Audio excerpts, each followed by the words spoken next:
Amanda Vitória, tenho 18 anos e hoje a equipe de iniciação científica do Colégio Estadual Dr. Antônio Garcia Filho, da cidade de Umbaúba, vem apresentar o projeto Casa de Farinha, da mandioca ao bioplástico.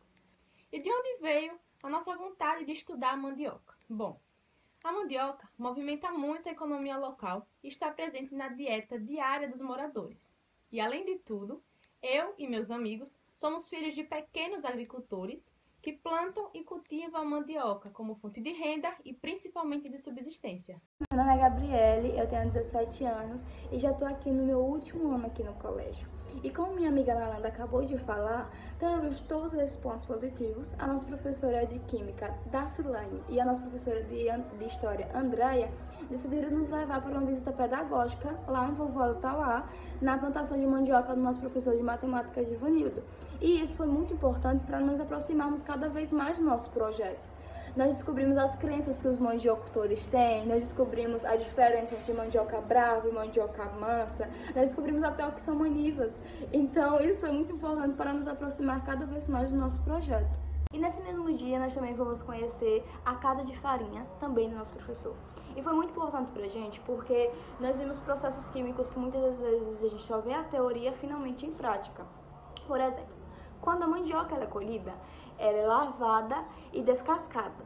Logo depois, ela passa pelo processo da prensa. E é nessa prensa que ela vai extrair um líquido chamado manipoeira. Só que esse líquido, ele tem uma grande quantidade do ácido cianídrico. Então, os mandiocultores pegam, colocam em um recipiente, até que decante um pozinho lá no fundo. E depois eles podem até usar esse pozinho para alimentação animal.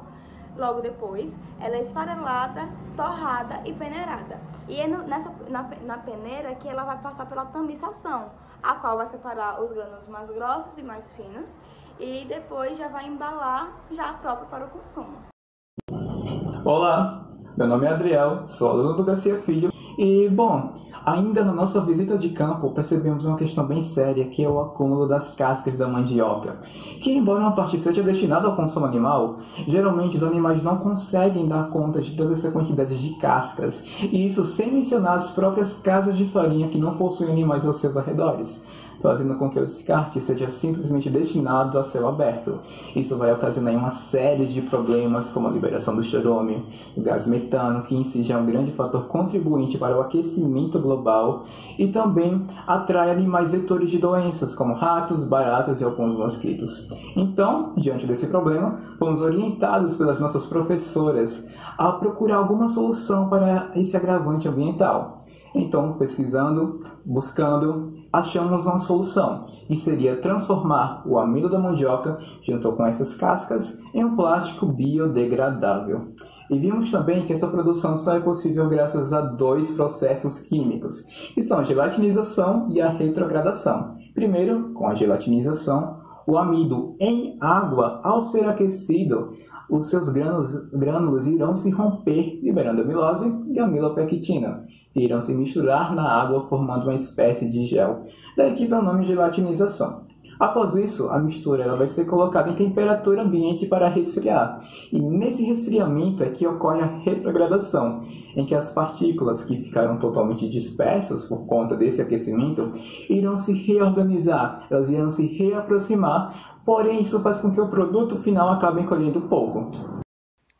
E ao final das pesquisas bibliográficas, quando vimos que sim, seria possível produzir um material sustentável e biodegradável a partir das cascas da mandioca, iniciamos alguns experimentos com reagentes encontrados na internet, mas logo de cara vimos que não seria possível, pois nesses experimentos da internet, vimos que reagentes como glicerina e água destilada presentes não seriam viáveis, pois tornariam o custo final do nosso bioplástico muito caro.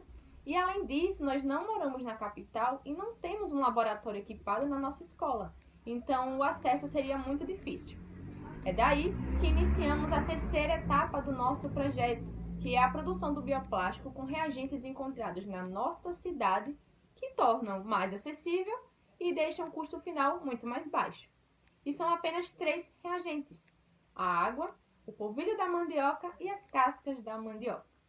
Bom, e por que as cascas no nosso bioplástico? Como meu amigo explicou, nessa produção acontecem 2 processos químicos. E é na retrogradação que acontece a perca do volume do produto. Como é que acontece? As moléculas elas estão se reorganizando por estarem em temperatura ambiente, só que nessa reorganização nós percebemos que o nosso produto perdia muito do seu volume. Daí, introduzimos as cascas, que funcionam como barreira. As moléculas vão estar tentando se reorganizar, mas não vão conseguir, porque as cascas vão estar impedindo. E no decorrer do nosso projeto, realizamos alguns testes para ver se o mesmo se encaixava nos moldes da sustentabilidade e também para o que a gente propunha inicialmente. E, bom, nesse primeiro teste, decidimos observar qual seria a proporção ideal das cascas com amido.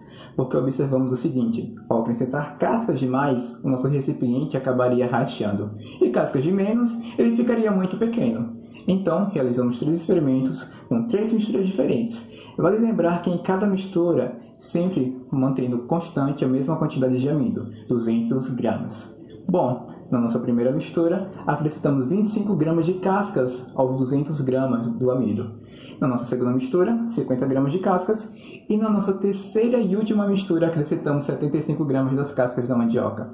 Vale ressaltar que, nessa terceira e última mistura, foi onde obtivemos o nosso melhor resultado, portanto, a proporção ideal para o nosso recipiente. Bom, e o nosso segundo teste foi o teste da degradação, a qual nós enterramos o nosso projeto e começamos a regar ele a cada 2 dias, para ver em quanto tempo ele conseguia se degradar na natureza.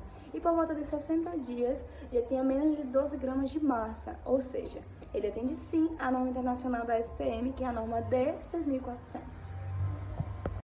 Olá, meu nome é Áurea, sou no 3º ano e fui a última a entrar no projeto.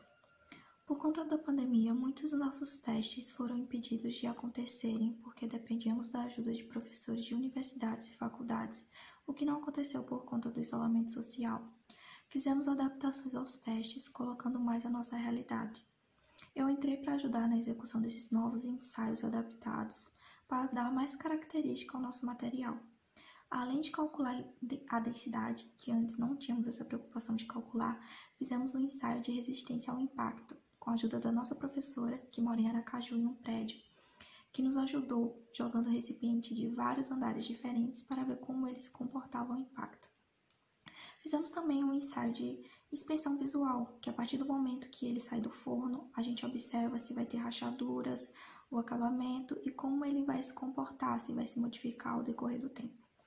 Fizemos o terceiro ensaio, que foi um ensaio de líquido penetrante. Adicionamos água ao recipiente e vimos como ele se comportava ao longo do tempo. No final, tivemos resultados satisfatórios para o que a gente esperava. E qual vai ser a utilidade do nosso bioplástico?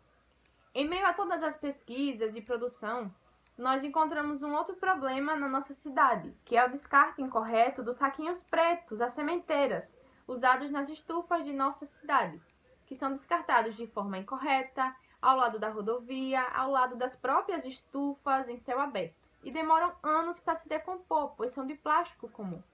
Então, vamos substituí-los pelo nosso bioplástico, que é mais viável e se degrada em até 60 dias. O custo final, inicialmente, ele se encontrava um pouco alto, como eu já havia citado, por conta dos reagentes encontrados na internet. Mas, através de vários experimentos de retiradas de reagentes, agora o nosso bioplástico se encontra em apenas 44 centavos. E como pretendemos continuar as nossas pesquisas, então nós temos uma grande possibilidade de tornar ele ainda muito mais barato. Ao final da pesquisa, juntamente com nossas professoras, fizemos umas pesquisas extras na internet e notamos que o nosso bioplástico ele é inédito, por conta, dos reagentes que são usados nele, que são essencialmente autênticos de nossa cidade.